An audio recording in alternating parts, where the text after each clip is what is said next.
నాయుడుపేటలోని అంబేద్కర్ భవనంలో taekwondo summer camp closing ceremony కార్యక్రమాన్ని masters taekwondo club founder national referee Pavan Kumar ఆధ్వర్యంలో నిర్వహించారు.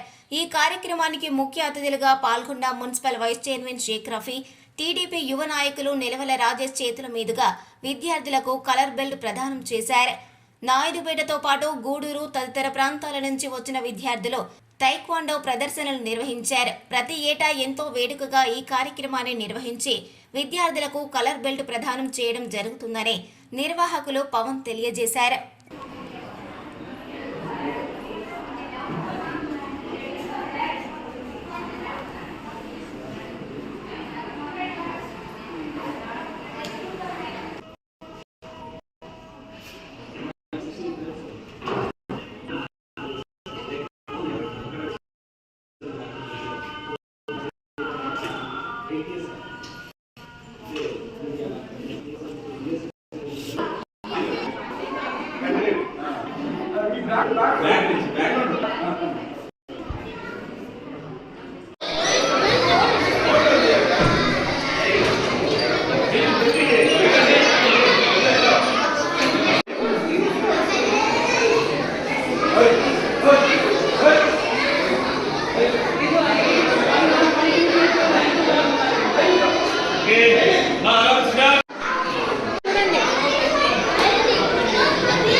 మరిన్ని న్యూస్ అప్డేట్ కోసం A3 న్యూస్ ఛానల్ని సబ్స్క్రైబ్ చేసి బెల్ ఐకాన్ను ప్రెస్ చేయండి.